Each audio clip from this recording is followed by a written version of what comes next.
Hello, it is good to be with you on another Wednesday night to bring to you the news with the extra touch. The first in a brand new year. I guess you're optimistic about better 2021 like I am. Well, tonight there are many developmental and human angle stories ranging from the positive impact of the policy, WASH policy on rural communities to the difference the real sector is making in many wonderful ways. Another act of man's inhumanity to man that is quite heart-wrenching. We bring you sectoral reviews of the outgone year and what to expect in 2021. We have trending news around the coronavirus pandemic, the threat of the new strain, stories around security, business, and the judiciary.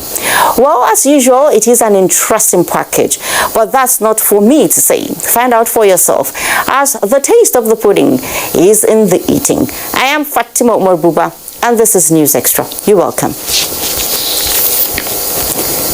Appropriate technologies will be deployed by the federal government in the renewed effort at bringing to an end all acts of crime and criminality, undermining national security and socio-economic well-being of the country.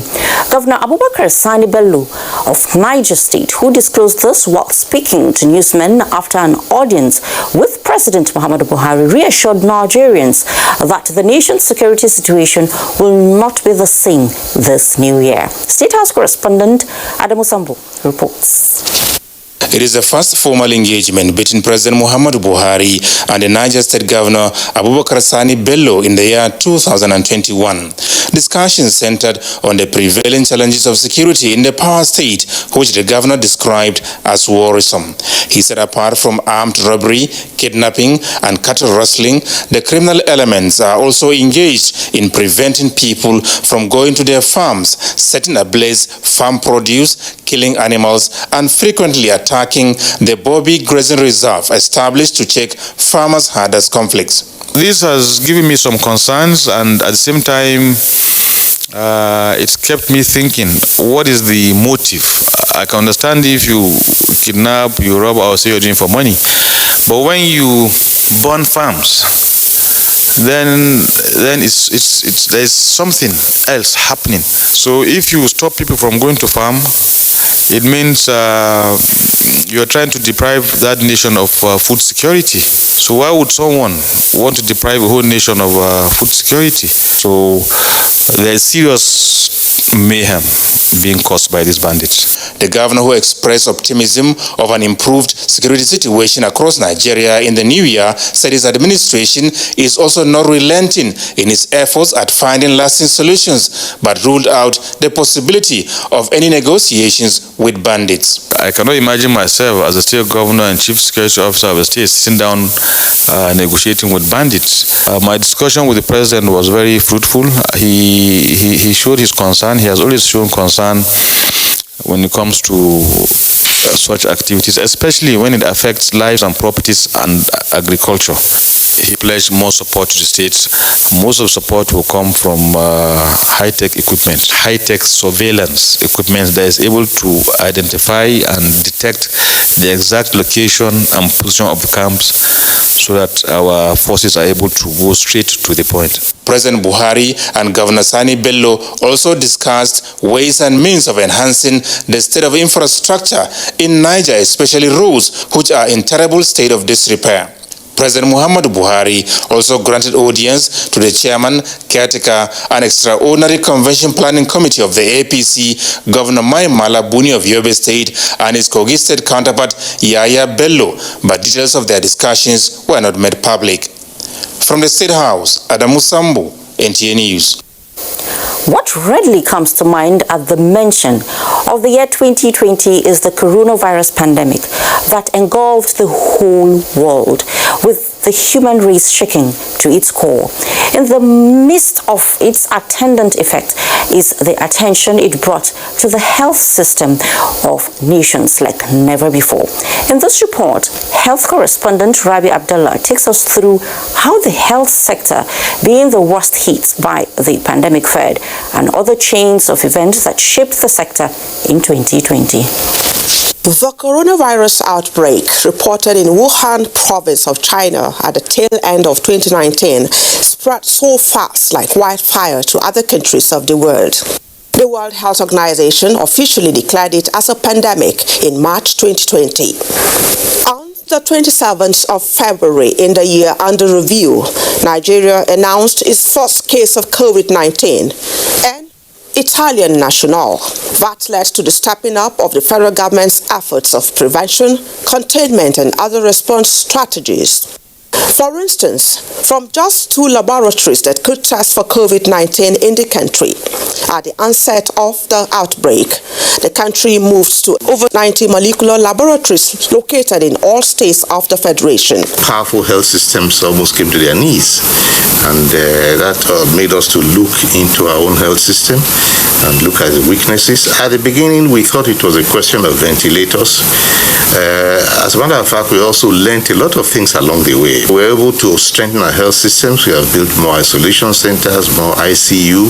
9 months, very early, this COVID outbreak, they were able to establish the genetic sequence of the COVID virus. When the COVID organics were brought from Madagascar, nitrate, they came up with and gave us the findings on COVID organics. The second wave of the pandemic was to come on the heels of what was believed to have been controlled gains over it between the months of August and October. The first reflection on this, given that we're still really in the middle of this pandemic, is how important it is to focus on health security as an existential threat. The most topical issue around COVID-19 at the moment is the vaccines that scientists have been able to develop. Nigeria and 91 other economies are plugged into the COVAX facility to make sure that some critical number of vaccines are made available to low and middle income countries like Nigeria, so that irrespective of our ability to pay, we're still able to access these vaccines. Funding of research has been an intractable problem in our setting, and government has actually done well by directing the Central Bank of Nigeria to put forward a multi-billion naira grant for phytomedicines and vaccines research. To put any drug for people to use, it must undergo clinical trials. Nigeria is able to speak to the elimination of wild poliovirus because the media played a central role in it. And same it will be for COVID-19. We have the role to play for the usage of the vaccine. 2020 was not all about the coronavirus. There was a breath of fresh air as Nigeria became the last African country to be declared free from wild polio virus. Health insurance also received a boost following the formal launch of an initiative known as the Group Individual and Family Social Health Insurance Scheme, GIFSHIP. The unveiling of the roadmap to Nigeria's health sector development in 2021 and beyond is one of the opportunities the country is latching on to rebuild the Nigerian health system as it battles the second wave of COVID-19, as well as ensuring that the new strain of the virus, considered to be more virulent, does not find its way to the shores of the country. In Abuja, Rabi Abdullah, NTA News. Thank you, Rabi. As the nation continues to battle the second wave of the coronavirus pandemic, medical experts in Lagos have warned Nigerians to protect themselves. They say unlike the first wave, the second is characterized with the newly mutated form, which is easily transmitted and more deadly. John Adams tells us more. Second wave of COVID-19, which is very ambitious, is the major concern in the country at the moment. That is why stakeholders in the health sector are working tirelessly to ensure that the virus is defeated. Professor Chris Bode is the medical director of Lagos University Teaching Hospital. He is one man who has seen firsthand the horrifying impact of COVID-19 on patients. Professor Bode and his team are worried about the recent spike in the number of COVID-19 cases in Lagos. They are raising awareness on the need for Nigerians to take prevention seriously to tame the raging virus. So many people complain, I have malaria and I'm not feeling well. I treated malaria, it didn't go. Please, if you are feeling unwell, think COVID. These medical experts advise that Nigerians should take the second wave more seriously as the newly mutated form of the virus is more dangerous. Now, the numbers, not only that they are increasing, the severity is also, virtually everybody on our wards now, they are oxygen dependent. And that is really, unlike the first wave, where we have about 10-15% of the patient on oxygen. Over the past 2 weeks or so, we have had cause to observe young people, some in their 20s, some in their 30s, who have actually died from COVID. The warning and call to observe all COVID-19 protocols, the team explained, is not to alarm the populace, but to alert them, as a stitching time saves 9. In Lagos, John Adams, NTA News. Sure, is teaching time saves 9. I like what one of the medical experts say. He said, if you are well or you're not feeling well, I beg your pardon, then think COVID. So, as COVID-19 cases in the country continue to rise, many Nigerians are concerned about ways to reduce the rapid spread despite series of measures put in place by the government. In this special report, Oyeyemi Ajayi went around different places in the FCT to observe the level of compliance and has this report. On the 3rd of January 2021, Nigeria recorded 917 COVID-19 cases.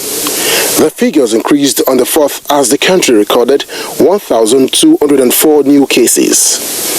On the 5th of the same month, the Nigeria Center for Disease Control, NCDC, announced another 1,354 new cases. This reflects the sharp increase in the number of daily cases, coupled with the people passing away as a result of complications from the virus. Nigeria is already in the second wave of coronavirus, just as many countries in the world, with traces of new strain of the virus, which is said to be more deadly. The Presidential Task Force on COVID-19 has been working around the clock to sensitize people on the need to ensure that the curve is flattened. Series of measures have been put in place, including enforcement of COVID-19 protocols, but despite these measures, the number still increases. Compare ourselves with 3 weeks ago. The number of new cases per week has tripled. Severe cases as where our biggest challenge is now. The reasons for these increasing cases not far-fetched. Visits to the streets, motor parks, markets and some of the busy spots revealed some nonchalant attitude displayed by some Nigerians. No observance of mandatory social distancing amongst others, and this is because many still believe that the daily COVID-19 recorded cases is a hoax, compared to many who believe it is real. For example, the Jabi Park used to have a wash hand basin at the entrance for passengers to wash their hands, and getting there now, the basin doesn't seem functioning. Also at the markets, social distancing is not visible amongst buyers and sellers, likewise at different places visited. It is necessary because the disease doesn't fear anybody. It can catch anybody. If you say this disease is not real, the day when this thing catch you, Nigeria will not say the thing is real. The task force in the market are really doing their best. Anybody that you know that is traveling, then we for our park here, we are maintaining that law. Enforcement agencies have reiterated commitment not to spare any defaulter. We have complied by blocking 100 passports from travel, which means even if they go to police and declare those passports missing, they cannot reissue them. Just like many have suggested that there is the need for stricter measures against COVID-19 protocol defaulters, which should serve as deterrents to others, as the virus has no respect for anyone, irrespective of status. In Abuja, Oyeyemi Ajayi, NTA News. And European Medicines Agency approves Moderna coronavirus vaccine, just as UK judge denies bail for WikiLeaks founder. Joyce Omiti gives us details of these and more on Global Update. As the spread of coronavirus worsens, Nigeria has hit another landmark, recording 1,354 new cases. Now, this figure brings the total number of infections in the country to 92,705. Meanwhile, global cases now exceed 87 million with 1.8 million fatalities. Now, a World Health Organization team due to investigate the origin of COVID-19 in the city of Wuhan has been denied entry to China, claiming that their visas was not yet approved. The WHO's Director General, Tedros Adhanom, has expressed his dismay. I'm very disappointed with this news, given that 2 members had already begun their journeys and others were not able to travel at the last minute. But I have been in contact with senior Chinese officials, and I have once again made it clear that the mission is a priority for WHO and the international team. Meanwhile, as authorities accelerate the rollout of vaccines aimed at curbing the pandemic, Moderna's coronavirus jab has become the second to receive approval from Europe's medicines regulator. The final step is approval by the European Commission, which is expected to follow quickly. And reports from Russia say the country has inoculated 1 million people against COVID-19 with its Sputnik V vaccine. Russia, which has the world's 4th highest number of COVID-19 cases, started large-scale vaccinations last month. No new adverse reactions have been reported so far. Away from the pandemic, WikiLeaks founder Julian Assange has been denied bail. A UK court ruled on Wednesday and will remain in prison while lawyers for the US government try to secure his extradition.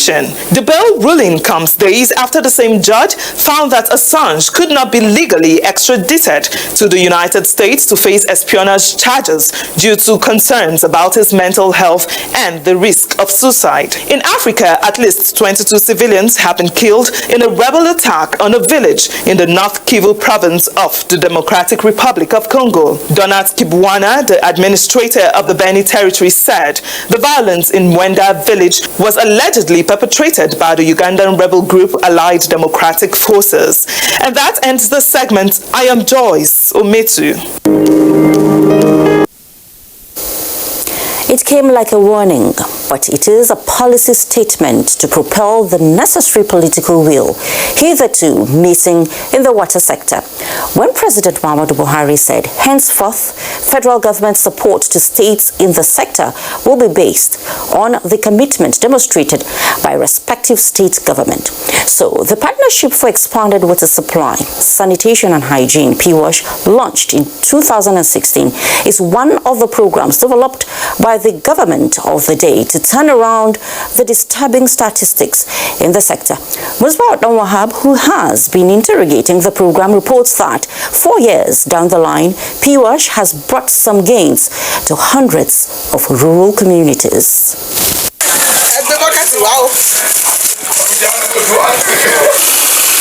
That is how it is now easy in Irolu Remo, Ikene local government area of Ogun State to access safe water. Thanks to PWASH, which has brought life to this community that was once in dire need of a commodity.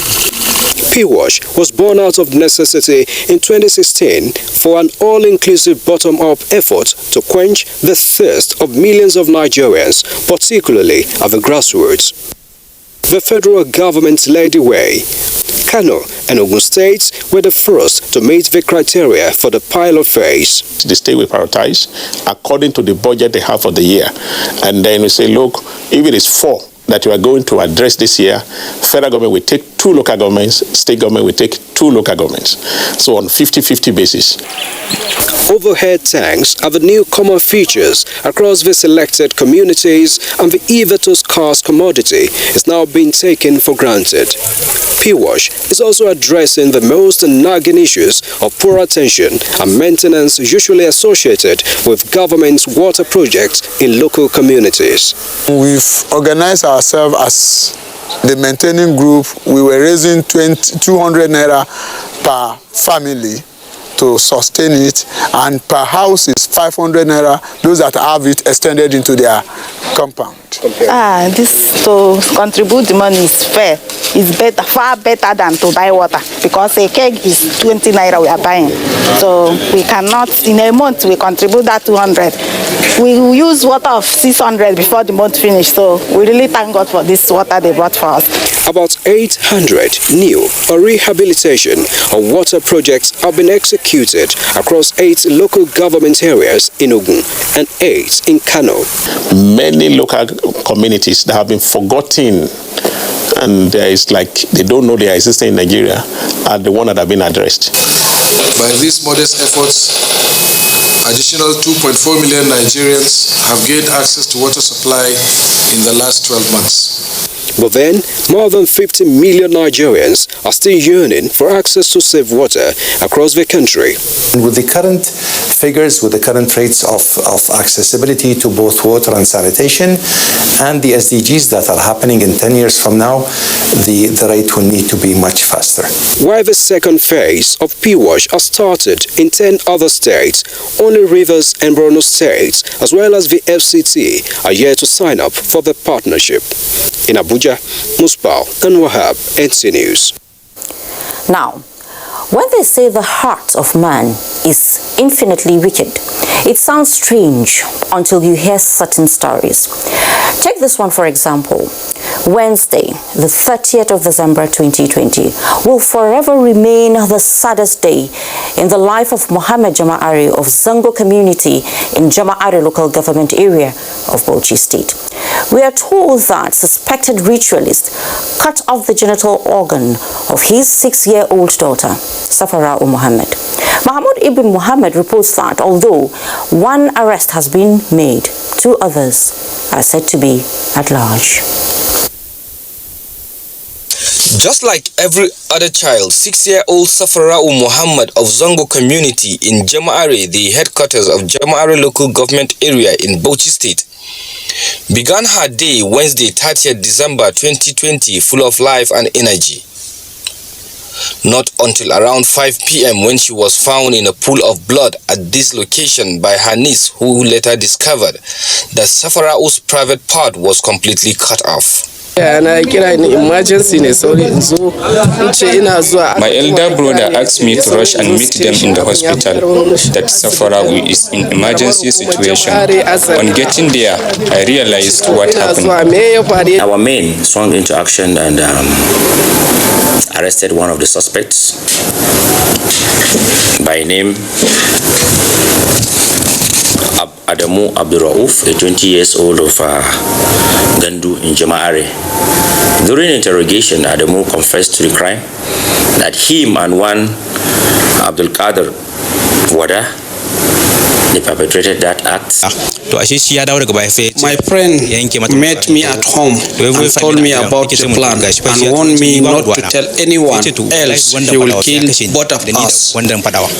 Currently in a stable condition at the Aminu Kano University Teaching Hospital, Kano, under the watch of Dr. Mahmoud Magashi, Safarau is expected to go in for surgery anytime from now, as the government of Bauchi State has promised to foot all the medical bills with an initial deposit of 1 million naira.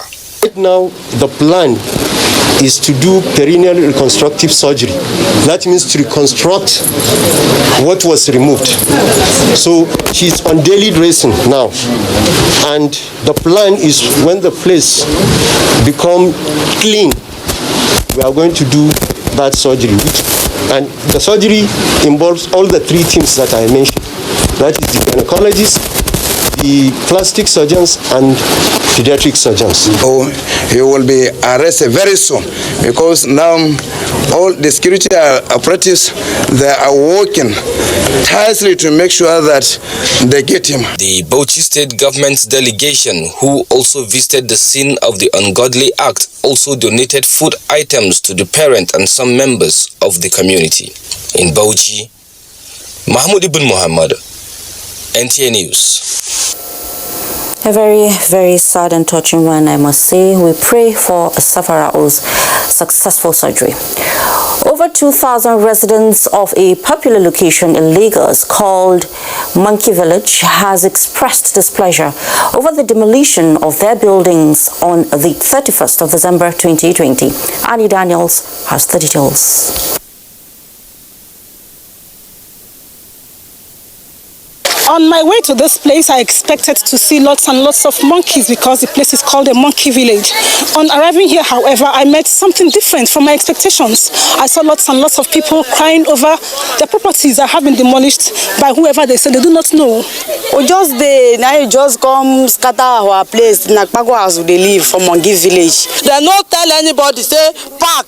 If you give anybody say 7 days live here, I will find another place. Residents of the now demolished Monkey Village informed NTA News that they are legal occupants of the community and have never recorded any robbery or thuggery incident. Monkey Village has produced a lot of fans. We have brothers who are from here travel to Europe. All of a sudden, last year March, this landlord association, they just come up with a plan to block up that place. Immediately COVID-19 started. Before that COVID-19, even before then, they have brought army to come and arrest us for no reason. All this boy, as a day I just look on like this, I go to monitor everybody. Nobody thief. Landlord don't come.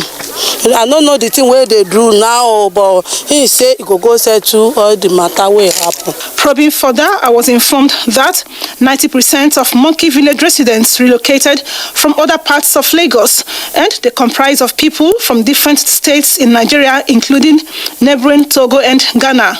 All these are going people, Togo people. Before I go sleep for night, around 12, 3 o'clock go the year don't start to cook. Before 6:30, don't carry. Some they say for Joelegba, Obalende, they go sell there. Most of us here now the food when they chop for that place. And we're going bread and beans, nyama beans.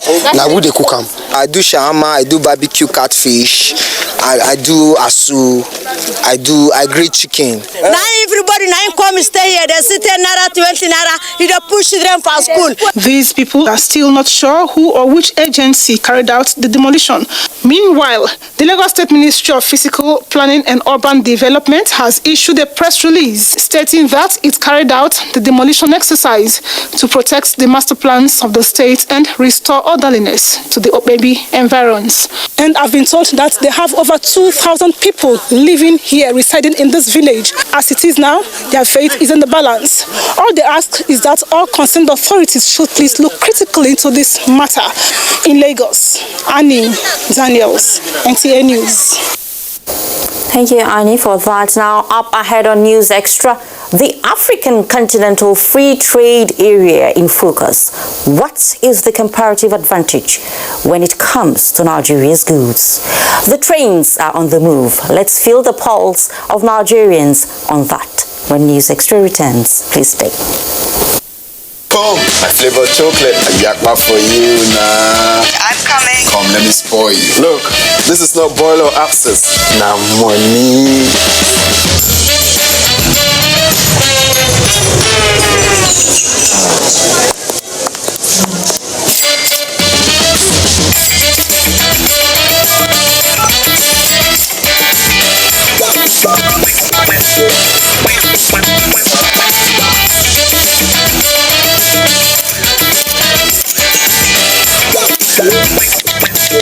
Guys, I beg, Muna show for Phillips Lounge right now. Babes, yapa for you.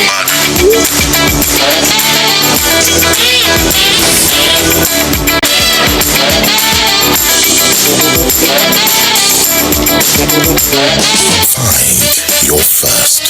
Get a Glow special data plan. Dial *777#. Glow. In my house, we may look alike, but we are very different individuals. My adorable twins, they look so alike, but they don't like wearing the same things. And my little man, he loves to learn his own way because doing things his way is more fulfilling. Everybody believes their way is best. That's why Golden Penny Pasta is our favorite meal. It allows me to satisfy everybody just the way they want it. Golden Penny Pasta, made with durum wheat, is tasty, nutritious, a source of protein and fiber. Golden Penny Pasta, your way is best.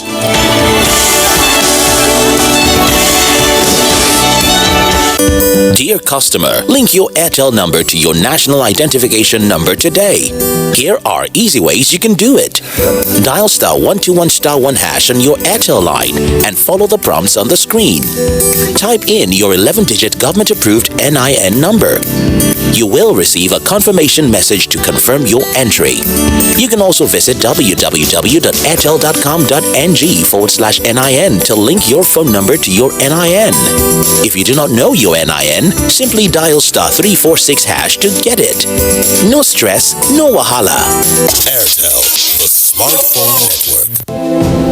For over 70 years, we've practiced healthy hygiene habits together. The world needs us to keep our fight going against germs.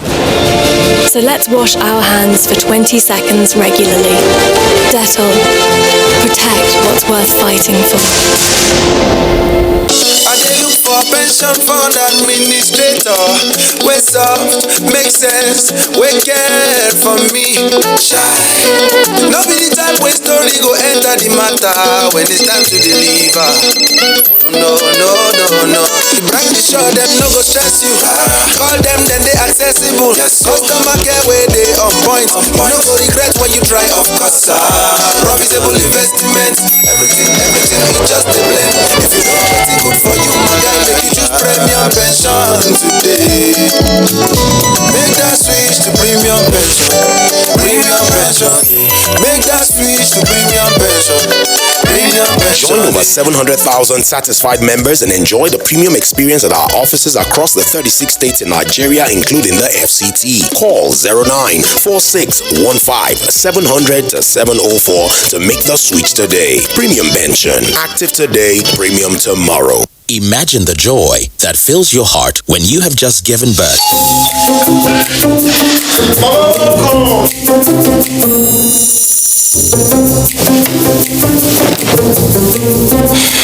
Whatever your size, we got you.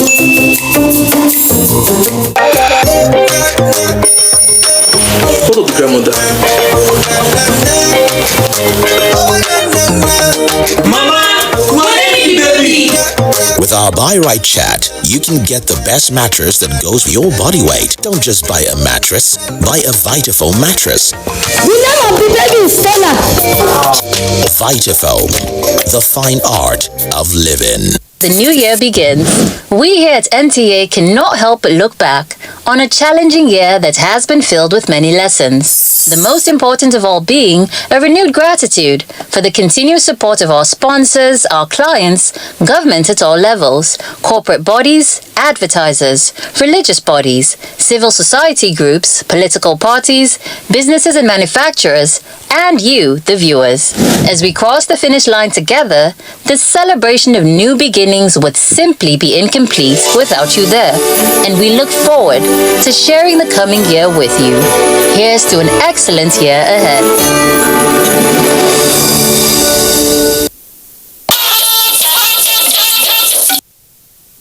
Welcome back. Nigeria is on the path of building a recovery and resilient economy, despite setbacks that characterized previous fiscal year. Pointers to that is the 2021 summary figure of 15.5 trillion naira, predicated to change the narrative. This is coming at a time the ratification of its membership in the African Continental Free Trade Area Agreements is expected to stimulate a rational economic regime that will facilitate rapid development. Abubakar Usman Akongo reports that guests on NTA Current Affairs program Tuesday Live say the two major instruments will serve as critical drivers of the economy. Nigeria, a nation of more than 200 million people and still counting, was plunged into a twin economic downturn in the last 5 years, with impact of oil glut, COVID-19 lockdown and other internal unrest that took a wrong trajectory. Now the 2021 budget size of 15.5 trillion naira, tagged Budget of Recovery and Resilience under the new normal, is aimed at addressing gaps created by these unpredicted factors, consolidate on capital and recurrent expenditures, and sustain social investment programs. Aside from obviously the massive works that will continue on our roads, our bridges, our airports and seaports, obviously within the aviation budget, we also have captured there about 14 billion naira that will be going to finally flag off the construction and make quite a bit of progress this year. A budget is typically a plan that you have cashed in figures. What it simply means is that we are able to match revenue against plans, okay, for us to be able to implement as much as we have. There is effort in terms of the Ministry of Finance to see how to integrate the subnational into the budget process, and that's why they came with the National Development Agenda. On the African Common Market agenda of the continent, guests on NTA Tuesday Live lauded the bold step taken by federal government to ratify the nation membership and express confidence of Nigeria occupying vantage position in the new economic dispensation. 54 countries have signed, and then 34 countries have deposited the instrument of ratification at the African Union. It means that we are ready. We have the National Action Committee on the AFCTA. Throughout November up to December, there were a lot of sensitization workshops, and we were looking at various sectors of the AFCTA. No matter how you have the market, the people, if they cannot afford the product, then the main essence of the convergence is defeated. Experts say the future of Africa is bright, with potential windows to expand opportunities within the corridors of more than 1 billion population and a viable capital index of more than $3 trillion, substantially to improve on growth and development profile of the continent. In Abuja, Abubakar Usman Akwanga, NTA News. The African Continental Free Trade Area is an economic vehicle for realizing full potential and to achieve a common ground for prosperity of the continent.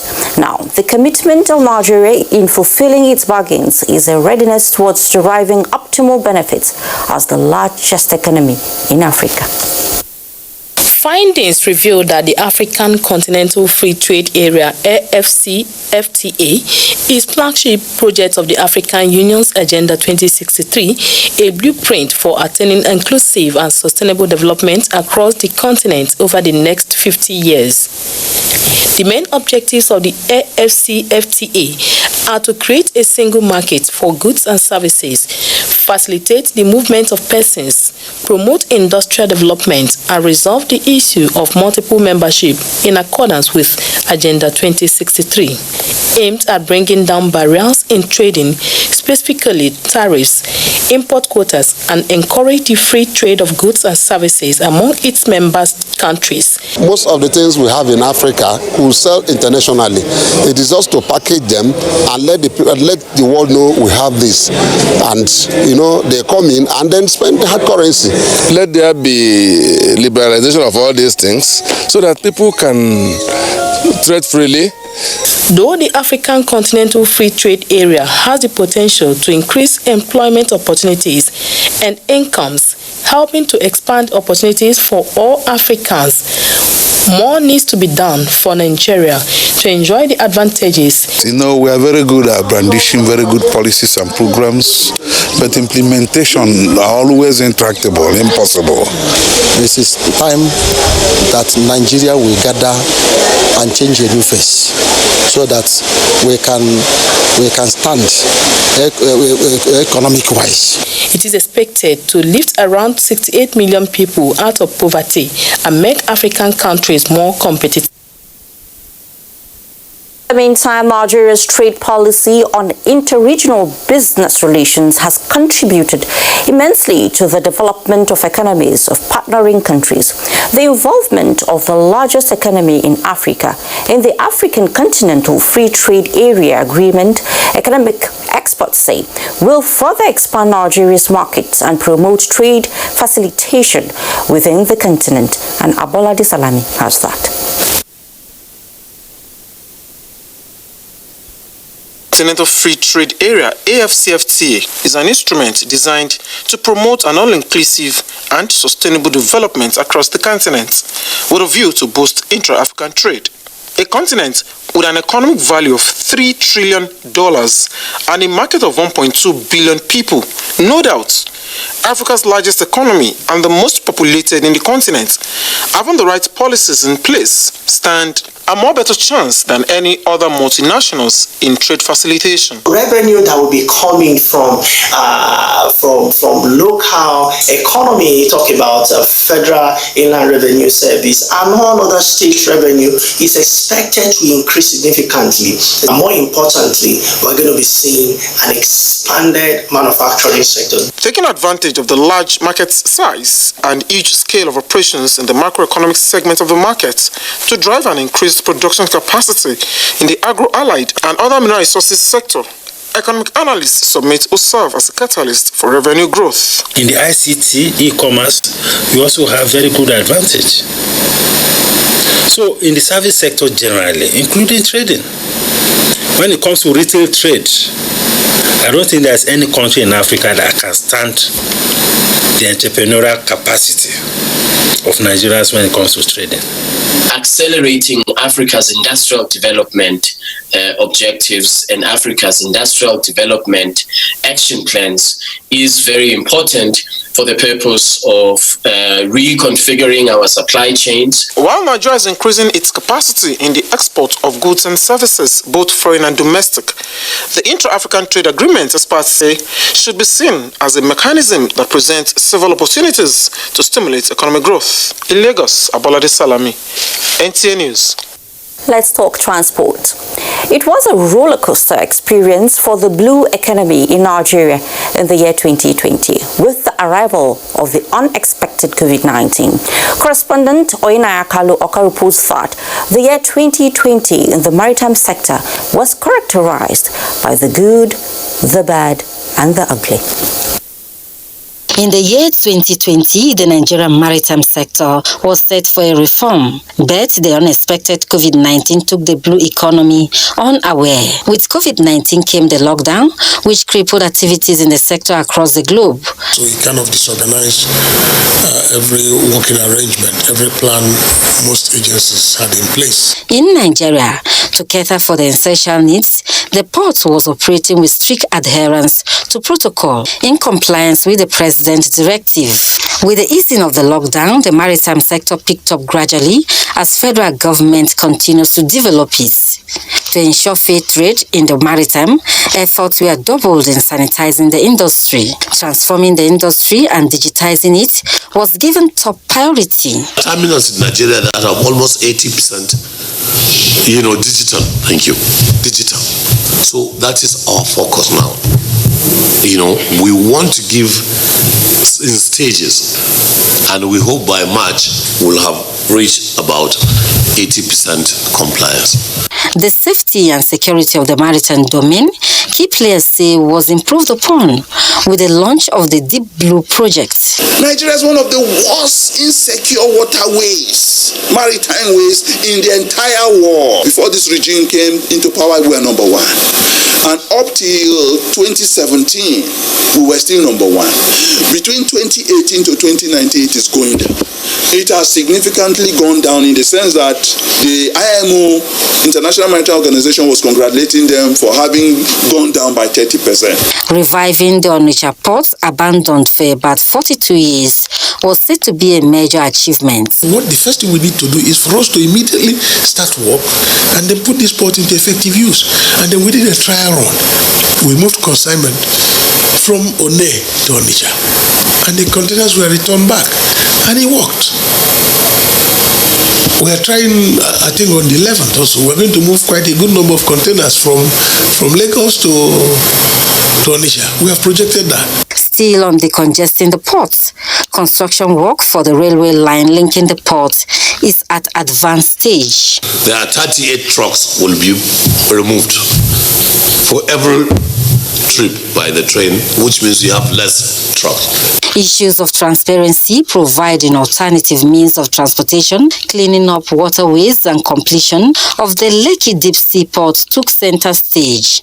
The icing of the cake in the maritime industry, many say, was revenue generation.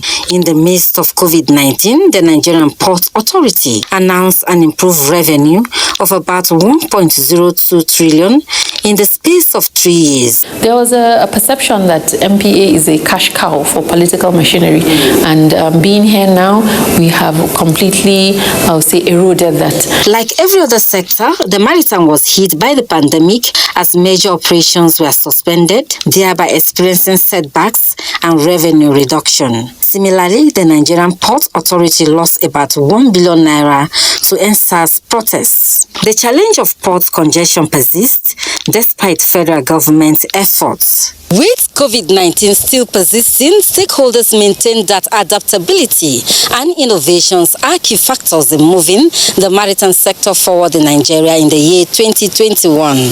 Oyinaya Kalo-Oka, NTA News. Still on transportation, the commercial train service from Itakpe to Warri is already impacting on lives and stimulating economic growth. Passengers' testimony on the efficiency of the train services is shared in this report by Austin Edemodu, who visited the train station in Delta State. At exactly 8 o'clock in the morning, the train from Warri departs and arrives the Agbo station by 8:45 in the morning. Since it became operational, the Warri-Itakpe rail line has been a delight to many Nigerians who have found new love in the train transportation service. Guess what? I'm not actually on a flight. Rather, I'm on a train right from Warri going to Kogi State. And I'm here to share the experience of those who have been traveling with this train. And it has been a pleasant experience for the first-timers. My experience so far has been very, very awesome because this is my first time of boarding a train. Myself and my families, we are enjoying the smooth ride on the train. We encourage all Nigerians to imbibe the spirit of going through the train. I dey travel Abuja almost every week. When I come here say this train don start, as I come and reach here pass aeroplane no. I don't take flight. And I never enjoy this kind of enjoyment. It's spacious. Apart from the comfort and security, the transportation fare is appealing. From Warri to Agbo is 700 naira per passenger, while Warri to Itakpe is 2,500 naira. I show that we are actually improving and we definitely get to where we are going in this country. It is far better than using buses. It's a very great opportunity to us to travel free. We don't have any stress. However, there is low patronage from the Agbo station, a situation that has been blamed on the distance from the main town to the train station. The coordinator of Warri-Itakpe train services, Sani Abdulganiyu, says strategies are in place to remedy the situation. We are looking at a particular point very close to their town where we can have a hot station so that we can pick people from there.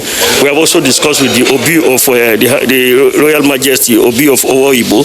He's also making efforts. He's trying to have a kind of an international market here and a national park that will draw attention of the people here. Then there will be a road union that will be transporting people maybe at 100 naira, 200 naira, and that will will be convenient for people to come here. The Warri-Itakpe train service operates morning and evening commercial activities. I'm Austin Idomodu, NTA News. The Itakpe-Warri rail line spans 3 states: Delta, Edo and Kogi states. Now, Austin Idomodu just gave us an update on the Delta situation, one end of the line. What is the experience from the other end in Kogi state, that is the Itakpe end? Solomon Ayedehin is here to fill us in. The 326-kilometer Itakpe-Ajaokuta-Warri Railway project was inaugurated by President Muhammadu Buhari in September last year to link the southern oil hub of Warri near the Atlantic coast with the iron ore producing region in Kogi State, north-central Nigeria. The single-track project, which is targeted at integrating people from different cultural backgrounds together and play a critical role in transporting iron ore from the central Itakpe to Warri Port, promote the development in agricultural and mining sectors along the route, has subsequently expanded trade and commerce with the operation of passenger train system as an alternative mode of transportation. Officials of the train station say the project has engaged youths of the community who previously were idle and ready tools for negative purposes. The train, which runs through and fro Monday through Friday, carrying passengers from Ujevu in Warri to Itakpe in Kogi at a cost of 2,200 naira per trip, has its stopping stations in Abraka, Agbo, Agenebode, Urome, Ajaokuta, and terminates at Itakpe with an average of over 2,000 passengers weekly. Everything, the AC, everything working perfectly. You can even charge your phone inside. Everything is available. The facility, you can ease yourself. You want to toilet, you can toilet. If you want to urinate, you can. The whole system is very okay. I didn't know about it, and yesterday someone came around and talked about it. I said, okay, let me give it a try, and it was worth it. Buhari did it. If I hope it will go around the whole country. The poor people, they will be very, very happy. In fact, may God bless him. I believe that by the special grace of God, when the man leaves the position, then we'll now realize what the man did for us. He tried, he's a great man. Passengers called for aggressive publicity of the train service along this corridor for the full realization of the federal government's target of generating close to 1 million passengers volume and approximately 3.5 million tons of freight per annum. They also wish to see the fruition of the proposed Itakpe Lokoja Abuja rail line to enable passengers travel directly from Warri to Kaduna by train. The construction, completion and inauguration of the much expected rail line linking Itakpe in Kogi State with the Federal Capital Territory by the present administration will by no means ease movement of goods and services along this corridor and reduce pressure on the popular Abuja Lokoja Okene Highway in Itakpe, Kogi State. Solomon Ayedehin, NTA News. President Muhammadu Buhari joins the Nigeria Labour Congress, NLC, and Nigerian workers to celebrate pioneer president of the Congress, Hassan Adebayo Sumunu, on his 80th birthday. In a statement, President Buhari affirms that the former Secretary General of the Organization of African Trade Union Unity left a strong legacy in the public service and fought diligently for an improved welfare of the Nigerian worker, institutionalizing a national minimum wage and minimum pension scheme and consistently negotiating with public and private sector employers on better packages for workers. As the identical twins turn 80, the president extols their courage, discipline and determination to serve the nation, believing that their experiences will continue to inspire many into public service and pressure groups while collaborating with government in fostering development. President Buhari prays for good health and longer life for Sumunu and his brother Hussaini. Funding support upswing as regulatory agency rise to checkmate the recklessness of dispatch riders on our roads. That will be after the break. Stay with us. Dear customer, link your Airtel number to your national identification number today. Here are easy ways you can do it. Dial *121*1# on your Airtel line and follow the prompts on the screen. Type in your 11-digit government-approved NIN number. You will receive a confirmation message to confirm your entry. You can also visit www.airtel.com.ng/NIN to link your phone number to your NIN. If you do not know your NIN, simply dial *346# to get it. No stress, no wahala. Airtel, the smartphone network. For over 70 years, we've protected our homes against germs together. And now is no different. So let's disinfect and protect our floors and surfaces every day. Dettol. Protect what's worth fighting for. Hello, madam. Would you like to join us on this mission? Yes, but how? Just one question for you. How do you keep your toilet clean? I use regular detergent and bleach for washing and removing yellow stains. I have been using it for years. Oh, madam. The regular detergents and bleach are used for washing clothes. To disinfect your toilet properly, you need Harpic 10X. It is specially made for germs and stains remover. Harpic sticker formula settles on stains and gives 10 times better cleaning compared to regular detergent and bleach. Wow! Now I'm confused, Helen Paul. Really? Yeah. Now that she's part of the mission, the next house is yours. Like a bird needs wings to fly, you need skills to be productive.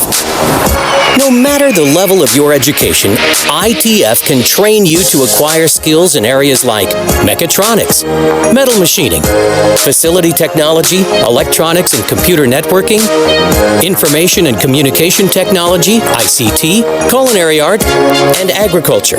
Acquire a skill and transform yourself from being unemployed to becoming even an employer. Be a valuable Nigerian youth. Say no to unemployment and poverty. I'll spread my wings and fly so high. I'll reach for the stars, yeah, it's time. Industrial Training Fund, developing the nation's human resource.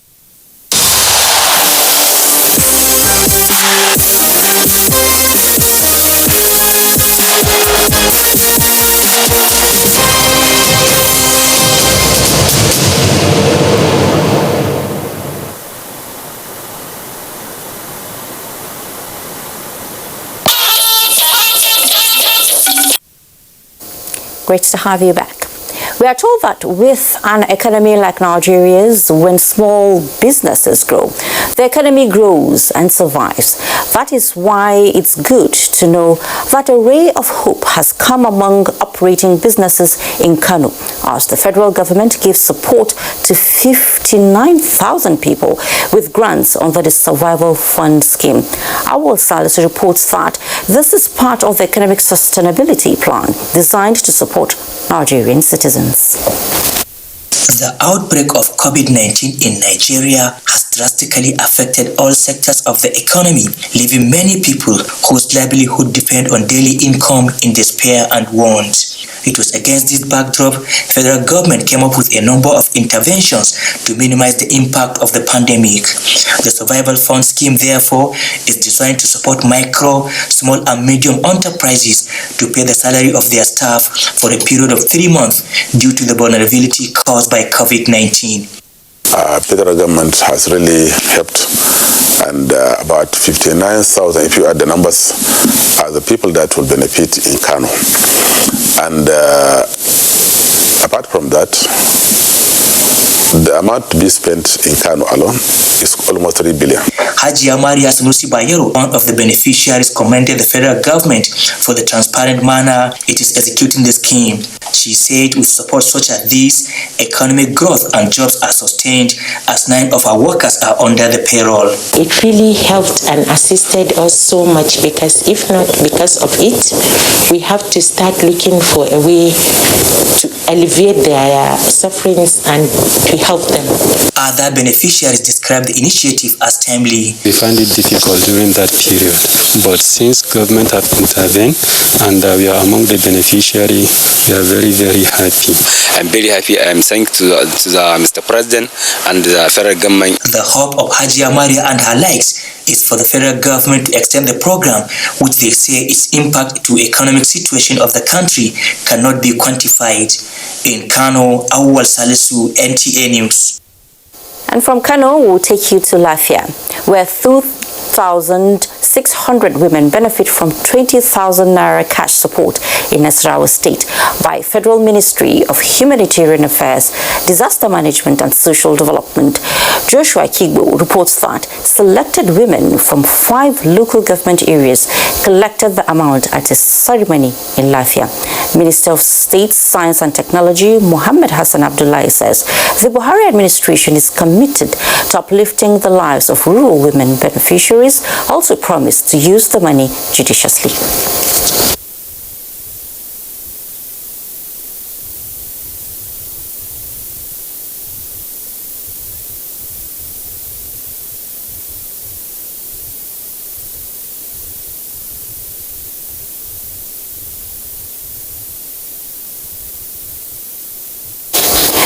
Oh, we apologize for the loss of audio in that report. Now, moving on. Following the approval of the appointment of Justice Salisu Garba as the acting Chief Judge of the FCT High Court by President Muhammadu Buhari, the Chief Justice of Nigeria has sworn in the head of the FCT judiciary with a call for greater dedication to upholding the rule of law in Nigeria. Femi Okewo has the details. Justice Salisu Garba has been in the judiciary of the Federal Capital Territory in the last 32 years, rising through the ranks and now to become the head of the court, acting for now. It is this wealth of experience and peculiar knowledge of the FCT judiciary that the Chief Justice of Nigeria, Justice Ibrahim Tanko Mohammed, while swearing him in, said he should bring to bear in improving justice dispensation in the FCT judiciary. You are carrying a lot of responsibilities on your shoulders. If, for instance, you were working 14 hours per day before, you now have to double to meet up with the demands of your new office with a very clear warning. Don't overwork yourself. Speaking to NTA News after taking his oath, Justice Salisu Garba promised to make the FCT judiciary a model for other courts. The tax is enormous. I will try my best to see that I've carried everybody along and succeed. In the hierarchy of courts, the FCT judiciary is just like any other state judiciary.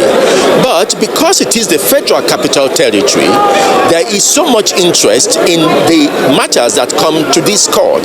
There are so many political and civil cases that impact generally on the polity of Nigeria, which is why there's so much interest on the headship of the court. From the Supreme Court, Femi Okewo, NTA News. Meanwhile, Justice Ahmed Mohammed of the Federal High Court, Abuja, has ordered counsel to the All Progressives Congress and that of Edo State Governor Godwin Obaseki to file their final written addresses to enable the court to deliver its judgment within the stipulated time. He stated this after the defense team closed their case. Correspondent Olabode Arewa reports. The pre-election matter was filed by the All Progressives Congress and one of its members in Edo State, William Sedobo. They are seeking the disqualification of Governor Godwin Obaseki from participating in the 2020 Edo governorship race, alleging that he submitted false certificates to INEC while filling his Form EC9. At the resumed trial Wednesday, Obaseki's counsel, Kem Mozia, senior advocate of Nigeria, called another witness, Professor Ehosa Osagi, who tendered his own bachelor degree certificate from the University of Ibadan and told the court that from his own experience, he observed that since the UI certificates are larger in size than the A4 paper commonly used in making photocopies, Making copies of such certificates might leave out some of the information on such certificates. He also testified that he attended the University of Ibadan for 3 years, just like the first defendants. With the PDP and Governor Obaseki closing their cases this Wednesday and INEC not calling any witness in support of his case, the judge ordered parties to exchange their written addresses so that they could adopt same on Thursday. We came in prepared to do battle. We have done it, and we expect that we should win. That's the confidence we have. So the idea was to give the court enough room and give us enough time, at least a little bit of time, to prepare our respective addresses. Olaboderewa, NTA News.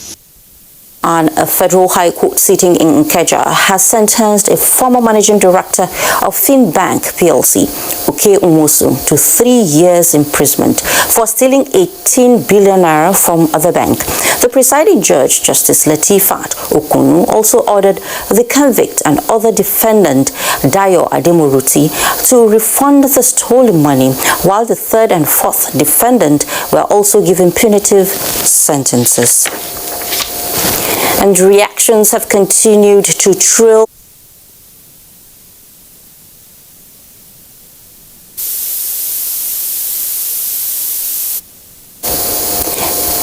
We apologize for that. We still move on. Reactions have continued to trill the allegations by the spokesman to the former Vice President Atiku Abubakar, Paul Ibe, attributing the sales of shares in Nigeria's oil logistics giants Intels to unfavorable federal government policy on investments.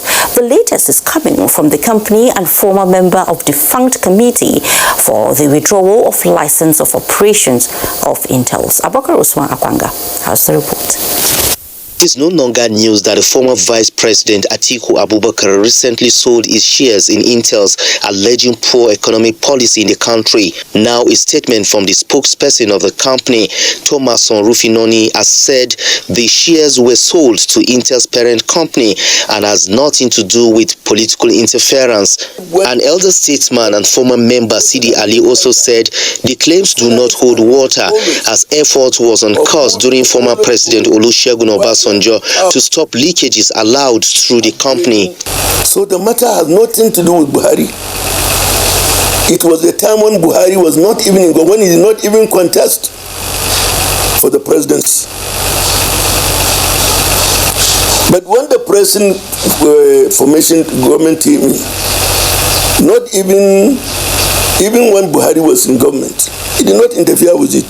Apparently, after going through the records, they found out Intels was a company collecting revenue in dollars on behalf of NTA. The elder statesman commended President Buhari's anti-corruption crusade and urged Nigerians to support the government. He noted that despite the economic crunch, the nation still remains a strong direct foreign investment destination in Africa.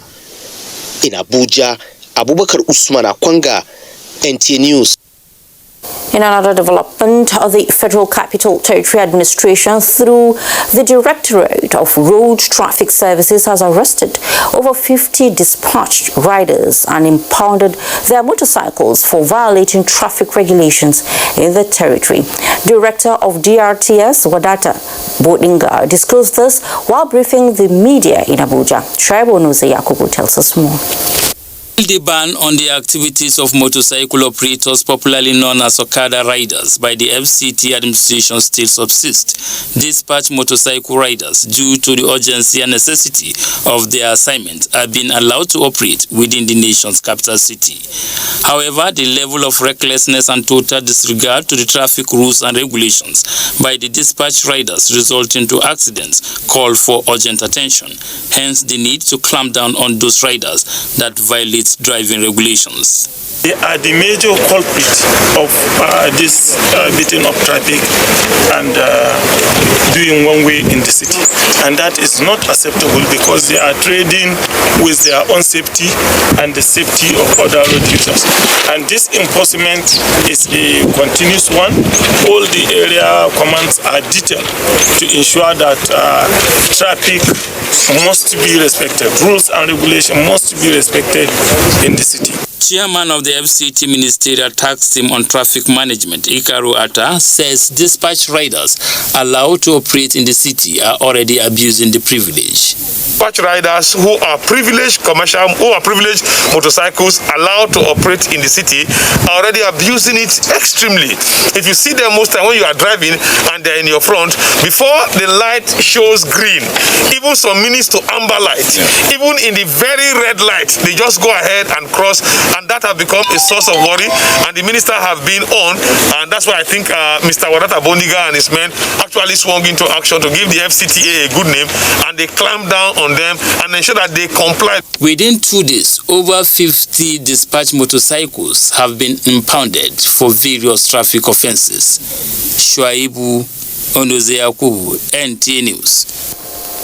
What is the talking point between the US and Nigeria at this point in time? Find out when we return from this next break we are about to take. Nigerian youths are about the greatest assets the country has at the moment. It is therefore not surprising that the administration of President Muhammadu Buhari is strategically responding to the yearnings of the youth through multiple projects and programs. Youth entrepreneurship support years by Bank of Industry, the Youth Investment Fund by the CBN, and several other conditional cash transfer programs. Recruitment of 774,000 social workers, majority of whom are youths, and so many other projects that are beneficial to youths directly or indirectly. If the administration can do all this, definitely with a degree of patience and time, it can achieve more. Nigerian youths must come together to say no to terrorism, no to vandalism, and no to all disruptive tendencies. Hashtag Youth for Greater Nigeria. Pacifying the youths, unifying the nation. Life can be very eventful. We curiously expect things to happen, even when we don't know what. Our human nature makes us like and repost lots of information. Some are unverified, inciting anger and hate. Sometimes innocently, other times the urge to break it first. This, in most cases, has caused destruction in many nations.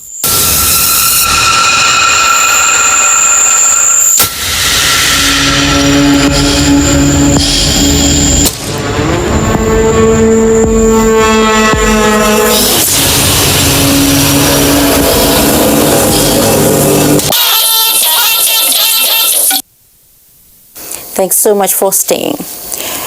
The process of ratifying the electoral vote to give way for the inauguration of Joe Biden by the U.S. Congress has been put on hold following protests which disrupted the sitting. The protest followed President Trump's statement to continue to contest the result of the election. Angry protesters of President Donald Trump stormed the U.S. Capitol, marching through the building, shouting and waving Trump and American flags and forcing a halt to congregational deliberations over challenges to Joe Biden's Electoral College victory.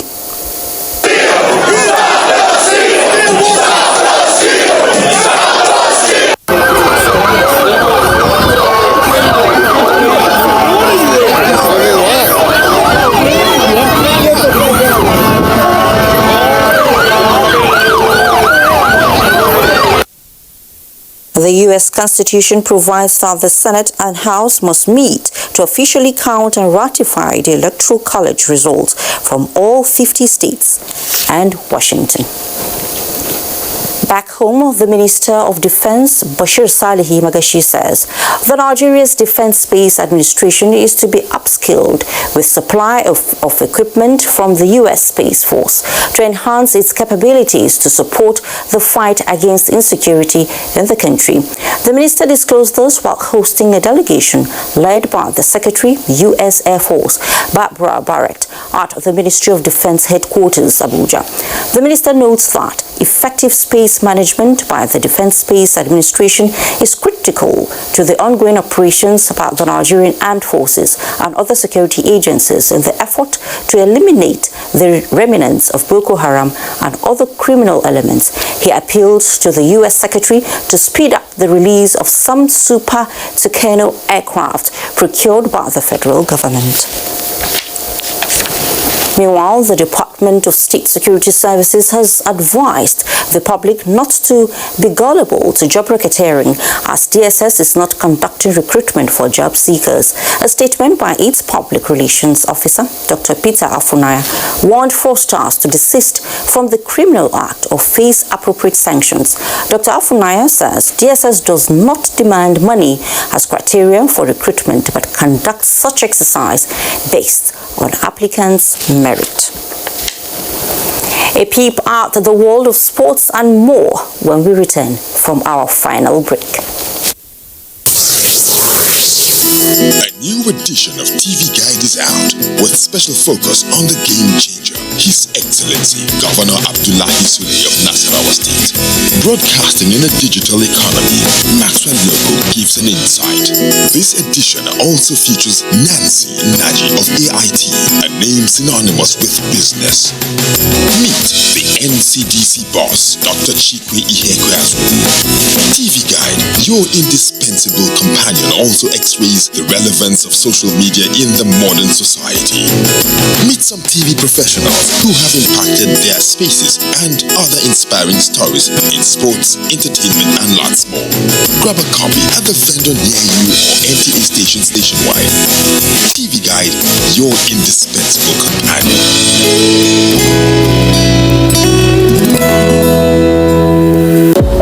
Here say them they rape about 35% of them girl picking, and even them women safe. Some of them they even die in the process. Emotional trauma uncle, it they make some of them be like say they no did this one again, they don't go, but they still they live like ghosts. Some of them shame don't kuku make them go kill themselves. It no good though. This no be our culture. It no fit be the African way. Why we can't allow this kind of yet enjoy body with us so they loud where. If you know they fear law where man put, you know they fear Baba God there. You self, you where they cover mouth so you see many one they happen. You know what here when the Oyibo talk say problem where they bring come out, they solve and sharply. Remember, person wey feel rape, if it's a key person, oh, if it be you, if it be your pikin, if it be person them where you love well. So make we learn the carry women then, like diamond where we be. No grief for rape, oh.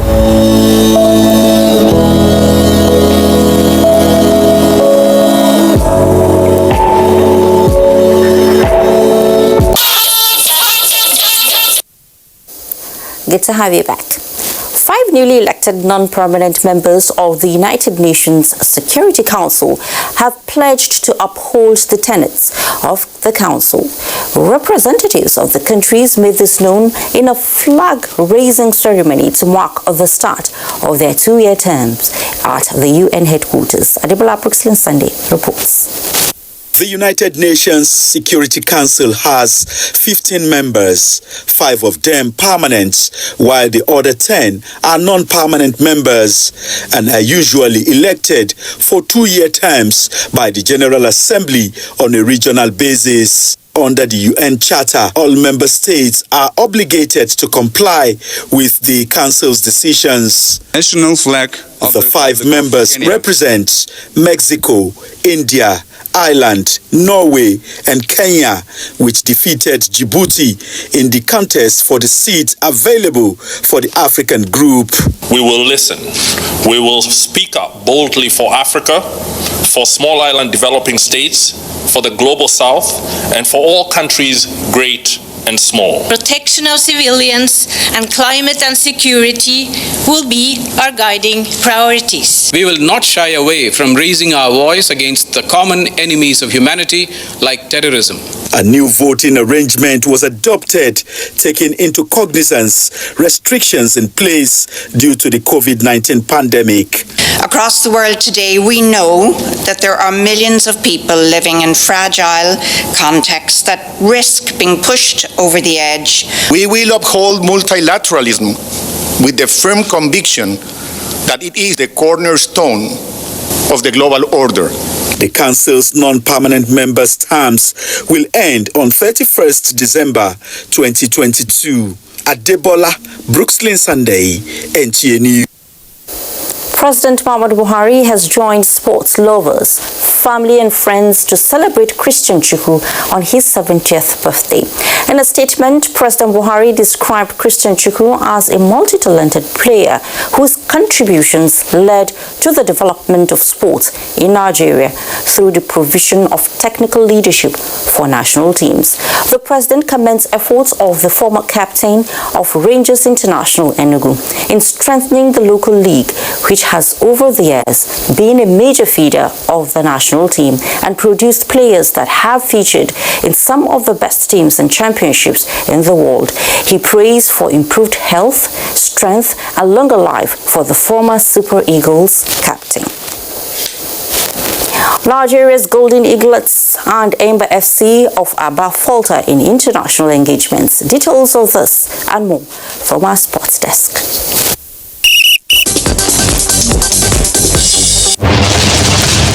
Welcome to Sports Update. I am Badi Adeleye. Let's begin by letting you know that the Nigeria under-17 football team, the Golden Eaglets, are getting set to take on their Ivorian counterparts in their opening match at the Wafu B under-17 Championship in Lomé, Togo.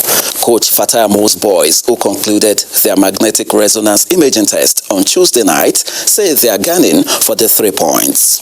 Meanwhile, Nigeria's Enyimba International are currently taking on Al-Merrikh of Sudan in the second leg of their CAF Champions League first-round fixture. The People's Elephants lost the first leg 3-0 away and must overturn the deficit to progress to the second round.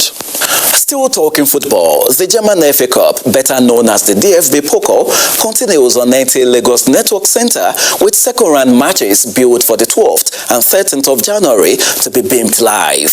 Confirming the development, Zonal Director, NTA Lagos Network Center, Lawal Ahmed, revealed that the station is positioned to play a major role in sports content delivery. For the very first time, one out of the so many stations in NTA is chosen to play this critical role of entertaining football lovers. And finally, the new permanent secretary of the Ministry of Youth and Sports Development, Nebulisa Anako, has promised to consolidate on the achievements of his predecessor, Gabriel Aduda. That will continue where he left, along the same line, and build on it. And innovations going forward is welcome. I'm always open to ideas. The new man in charge, who becomes the 13th permanent secretary of the ministry, declared his readiness to work tirelessly with the minister Sunday Dari in order to achieve the ministry's set goals. And that concludes Sports Update. I am Badi Adeleye.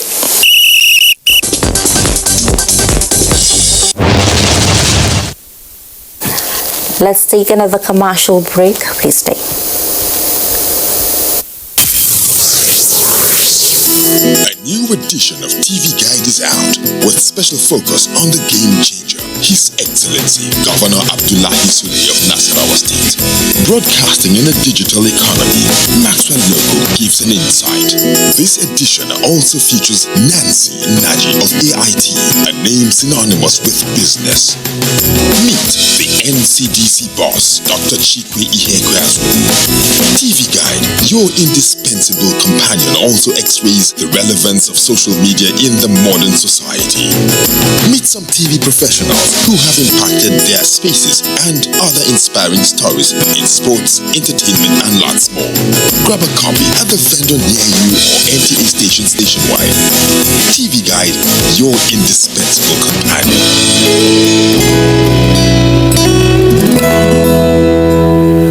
Una don hear say them dey rape rape about 35% of them get pikin, and even them women sef. Some of them, they even die in the process. Emotional trauma unko, it dey make some of them be like say they no dey this world again, they don't go, but they still they live like ghosts. Some of them, shame don't kuku make them go kill themselves. It no good oh. This no be our culture. It no fit be the African way.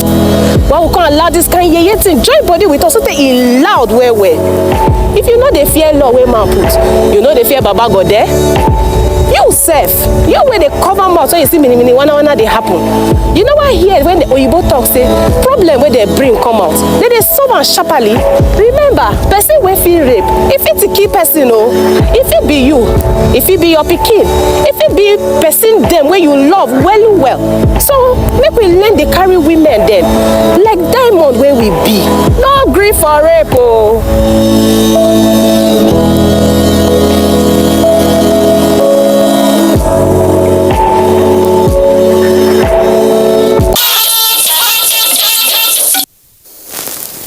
President Muhammadu Buhari condoles with the Catholic community and Christians over the passing on of a retired Archbishop Peter Yariok Jato. President Buhari, in a statement by the Senior Special Assistant, Media and Publicity, Garba Shehu, describes the deceased as a great religious leader who exemplified decency, integrity, and love for one another. The president sympathizes with the government and people of Kaduna State and urged them to live by the good work of the former Archbishop of Roman Catholic Archdiocese. And the Secretary to the Government of the Federation, Bas Mustafa, has expressed sadness over the passing of Archbishop Peter Yariok Jato. In a statement, the SGF, Bas Mustafa, sympathizes with the family of the late Archbishop, describing him as an erudite scholar and faithful servant who dedicated over 50 years of his life in the service of God and humanity. The SGF also extolled virtues of the late Archbishop, which enabled him to lead the Northern Christian Association of Nigeria for over 30 years. He says the late Archbishop Peter Yariok Jato will be remembered for the lives he touched, the morals and values he instilled, built on the platform of the love of Christ. He prays God to grant him eternal life and for the family the fortitude to bear the loss.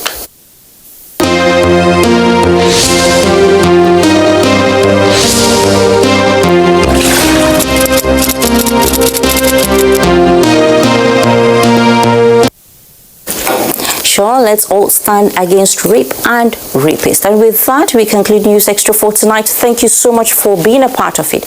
Join us again next week. I am Fatima Mabuba.